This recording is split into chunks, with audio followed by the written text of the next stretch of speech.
Welcome to the Heroes of Cosplay Sanctuary podcast. This is your host, Scotty B. The return on investment is happiness. This cosplayer brings so much positivity to the community, it's impossible to ignore. She's skilled in what she does, creative, and has over and over gone above and beyond to express her fandoms in Star Wars, X-Men, Avengers, and continues to build in every way as a cosplayer. She lights up the room and probably with a lightsaber when she does. Please welcome the amazing and talented Sidrux. Thank you so much for being on the show. It's so great to have you and just to talk about all the things that you've been doing. I know that you are a young person who is getting into cosplay, and that is so great because it is another generation, hopefully, fingers crossed, of cosplayers coming in when it's like a really hard time to do that. So Yes. that's amazing. Usually I start off with some origins, but I just wanted to talk about origins, and I know that you've talked about cosplay being a form of expression. So if you'd like to just talk about what brought you into cosplay and really how it's become important for expression and an extension of fandom for you. Of course. So, as long as I can remember, I've kind of always loved to dress up. For Halloween, I would always go all out. So, I guess I just love the idea of being able to put on something and be someone you're not. And with that, use that confidence to not just be confident while I'm in a different person, but as myself. So it's all about confidence Yes. and building on that. And I think that's really important. We've talked about that a little bit on the show before, just the not just getting in front of the camera and doing all the crazy stuff, but inside, how you feel when you're going through all that work and then you have a great sense of accomplishment and you do feel pretty good about it. Yes. One very confident cosplay that I thought that you did was Hope Summers. And I think that was really cool because you don't see it done very often, at least I don't. And you also did it with one of my favorite people from the show, my very first guest, Astrovoid Cosplay. Uh, and so you paired up. She was Jean Grey, you were Hope Summers. So tell me what it means to do those sort of collaborations and just the best part about shooting specifically with Astrovoid. Okay, so I personally love Hope Summers as a character. She's this character that is like no other. To keep it short, because her origin story is a bit long, she's the mutant messiah and she's the savior of the mutant race after House of M. And her defiance against all the odds is super exciting, and I see a lot of and being able to express this character with another amazing cosplayer is just I feel so lucky that I was able to, and it was just a lot of fun. It's a lot of fun. And yes, we did lose a little bit of audio there, but in case it did not come through quite well, House of M, that was a big story arc for X-Men. And the character is basically the messiah of the X-Men. And yes, it was just a super cool shoot. And just knowing Astrovoid and the kind of person that she is, like she's so nice to work with and very like the way that you two work together, like it looked almost like sisters. the way that you the We way were that you having a were. lot of fun. That's perfect. So you also did a shoot for the Spider-Verse, which was with director and cinematographer and producer, I'm going to say the name wrong, Yanni Motsakis, and you are a New York Avenger, and that's Sam's group for everybody listening. Samantha cosplays again, friend of the show, the Avengers, friends of the show for sure. Really appreciate what you guys do just overall. Now, with this shoot, was this your first time shooting with Sam and her group at that point? And what can you tell me about just like a group shoot like that? Okay, so this was my first shoot meeting Sam and everything, and it was a lot of fun. I've done a group shoot before, but nothing to this magnitude. It was so fun being able to meet people that, have been in the cosplay world for a lot longer than I have, and just seeing how they interact in this huge kind of kind of cinema sort of a set. And it was just a wonderful experience, and I cannot wait until everything is back to normal to be able to do something like it again. Yes, I really hope it does. The shoots are always amazing. Just the creativity and how everybody works together. Did you feel that like when you've done collaborative shoots, you feel like there's pretty good synergy with everybody? Like it's not like the vibes are good, I guess is what I'm saying. Like it's pretty warm and fuzzy when you're working with Sam. Yeah. Yeah, I Uh, mean, everyone that I've worked with is devoted to the character and cares about what they're doing. And I think as long as you are comfortable with your character, you know your character, and you see yourself in them, you can't go wrong. mhm, exactly that. So from Terrificon to New York Comic Con, you've already mentioned like we really need cons to come back. It's nice to have them online, but it's even better when we can go and experience fandom right there with everybody else. When you want to pick a con, and it's really hard to say which one is the best one or which one is the worst, but do you hope to let's see, how's the best way to word this? Which do you, when they all come back, let's hope, which do you want to go to first, and what do you want to do first when you get back to cons? Hmm. I don't know if there's a con in particular that once it comes back, I'm going to be 100% going to, because I don't care how big or small the con is. I just love the atmosphere. And the atmosphere is what I miss most. I miss Artist Alley and all of the people that love the same things that I do. And I just love being able to have these memories at conventions. And that's what I miss the most. And I just can't wait until everything is, back to normal or whatever normal may be. But I would Yes. love to be able to debut my Ahsoka, my Siege of Mandalore Ahsoka, once everything is back to normal. Yes, yes, Ahsoka's amazing. I see it in the background there. Yes. You have that headpiece that was so hard to put together. I watched a few of the stories, and it's like, wow. I mean, there's so much detail. It takes a lot of work to get it, sized right and everything else that just goes into that, and even painting, because sometimes, like, you're going off of not because she hasn't been in any of the movies, obviously. So you kind of have to imagine a little bit about how that would look in real life. And Disney helps. I've seen Yeah. Ahsoka at Disney, but yeah, I'm definitely missing cons. One that I think would be great to go back to, and so sad. I think everybody was hoping that it wouldn't get canceled was Home and being able to go to that. I've only been to one Home but it's a lot of fun. It's really relaxed. Those are I think those are the fun ones when it's not like so like crazy intense. Like For it's sure. just more chilled out and everybody's having a good time. I think Hmm. those are a lot of fun.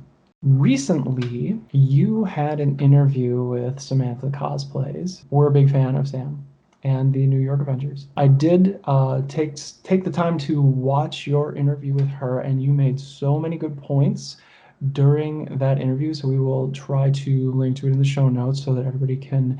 And I would encourage people to watch the interview that the two of them have. It's on IGTV. One thing that you mentioned that stuck out to me was that you don't see as many young people coming into cosplay, and I know I kind of mentioned that at the beginning of the show. What do you think about the younger generation of cosplayers coming in, and do you think that virtual cons might bring more young people into cosplay? Well, I'm really happy you enjoyed the interview. Instagram made it a little difficult, but we definitely persevered, and I'm happy our message was able to get across. Yeah. Um, so I think that although cosplay is becoming more accessible to everyone because of it being online. I think there's still a stigma around it that is keeping younger people from coming into the world of cosplay. The hardest part of anything is to just start, and the fear of the unknown is the biggest real villain in our society. So for so many people to be judging people that want to start cosplaying, it definitely can make it difficult for people to, just start. And I definitely hope that virtual cons being more accessible to people will give more people that otherwise weren't able to have access to see what cosplay is about and show them that it doesn't matter what your age, gender, race, etc. is, that everyone's allowed to cosplay. And in the age of digital media, it's taking the cosplay world by storm. And hopefully, as COVID is causing more and more cons to go online, it will hopefully allow for more people who otherwise wouldn't have had the chance to see it all. They'll finally have that opportunity. Yes, I think it is really a great chance for people to come in. And you mentioned the stigma, which is real. There is a bit of a stigma about it, and also just that the budgeting. Like, I mean, it can be Yes. kind of expensive to do cosplay, and I think everybody raises a very high bar for themselves when they get started. Like, they've got to buy all this stuff, and they have to get everything, brand new. Whether it's, you've got all these adhesives and all this foam, or you're paying someone commissions, which is super ridiculous. But yeah, like I think it's cool. Like, really appreciate you saying all of that, and you're so well spoken Thank you. with all of your answers, so thoughtful with everything you're saying. So very very much appreciate the answer. One thing that you did mention in the interview, not to nitpick away at things at all, but you did say that you really appreciate a good score in a movie, which I completely agree.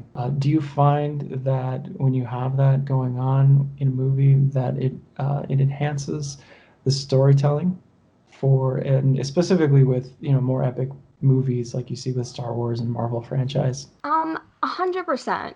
When you're watching a Star Wars movie, everyone knows that opening crawl. Those first couple of keys, everyone, when you hear that from a mile away, you know that's Star Wars. And everyone also knows, the binary sunset from when Luke is looking at the twin suns of Tatooine. Everyone kind of knows those couple of notes. And, these melodies give more to the story than just your ears. It it helps mold the story into what it is more than anything the visuals could. And, the story isn't a story without its music. I agree completely, and really, yes, the especially new. Well, maybe not especially, but I definitely know. As soon as you said both of those, I had it playing in my head.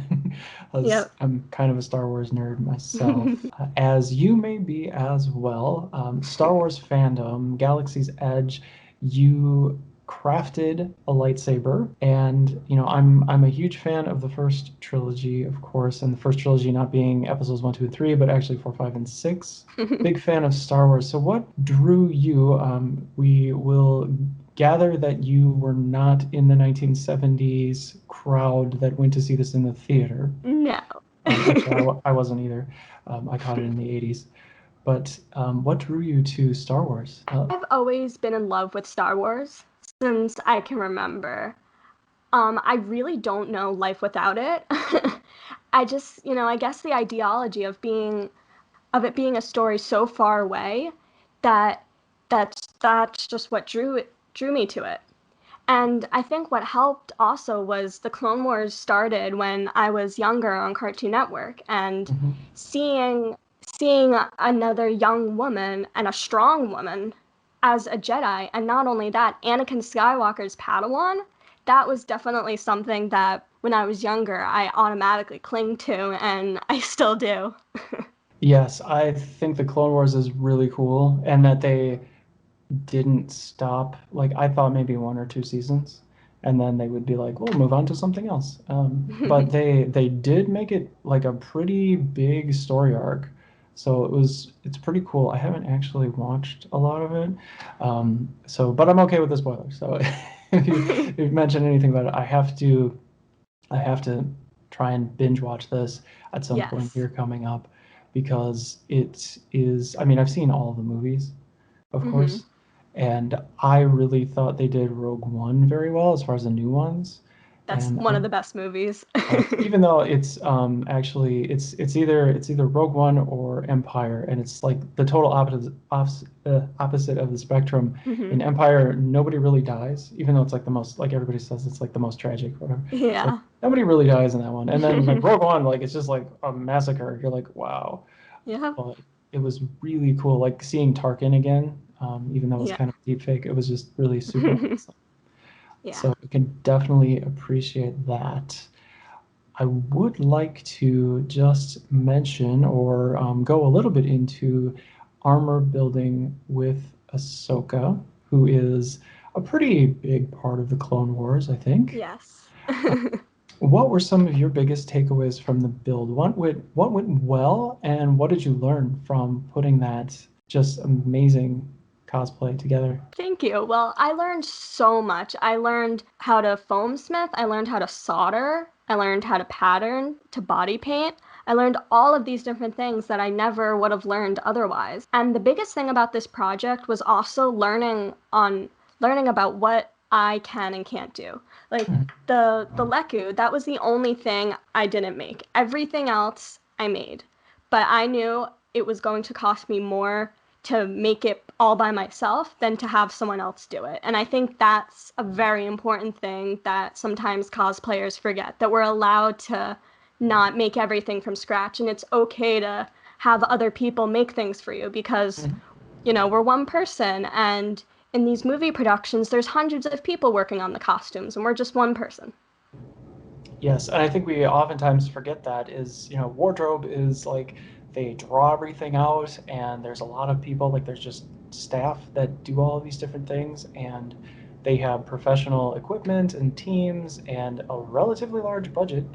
Movies aren't cheap to make, and there is just a lot of thought about all of that.